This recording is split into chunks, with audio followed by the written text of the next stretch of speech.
প্রত্যেকটা বাড়ির সামনে পুলিশ দেওয়া সম্ভব নয়, কিন্তু আইন এমন হবে যে আইনের ভয় মানুষের মধ্যে থাকবে, যে আমি যদি অন্যায় করি আইন অনুযায়ী ব্যবস্থা হবে।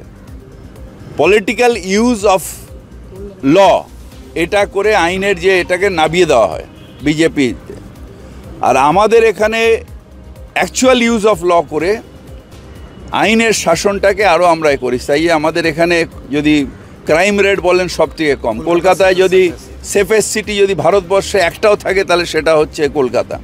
তার কারণ আমরা আইন ব্যবস্থায় বিশ্বাস করি, আইনকে হাতে নেওয়ায় বিশ্বাস করি না, এনকাউন্টারে বিশ্বাস করি না। কিন্তু হোস্টেলের ঘটনা নিশ্চয়ই নিন্দনীয়, নিশ্চয়ই নিন্দনীয়। একটা লোককে মেরে দেবে এটা হয় না। নজরদারি কি আদৌ নজরদারি না, এটাও একটা ষড়যন্ত্র, গুজব তোলা। ওটা হচ্ছে একটা ছেলে, একটা শিয়াল কাঁদছে সব শিয়াল, এগুলো কিভাবে হচ্ছে? এগুলোর আরও বেশি দরকার হচ্ছে এই আইনের শাসন এবং কাউন্সেলিং। একটা ডাইনি সন্দেহ একজনকে পিটিয়ে দিচ্ছে, চোর সন্দেহ একজনকে পিটিয়ে দিচ্ছে, এগুলো সামাজিকভাবে এদের আরও কাউন্সেলিং দরকার।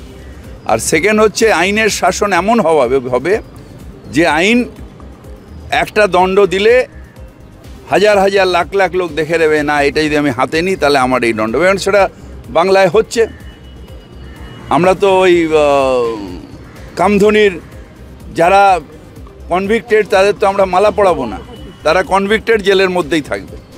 আমাদের ভিডিও ভালো লাগলে লাইক এবং শেয়ার করুন, কমেন্ট সেকশনে গিয়ে জানান আপনাদের মতামত। আরও ভিডিও পেতে আমাদের চ্যানেল সাবস্ক্রাইব করুন এবং প্রতি মুহূর্তে খবরের আপডেট পেতে প্রেস করুন বেল আইকন।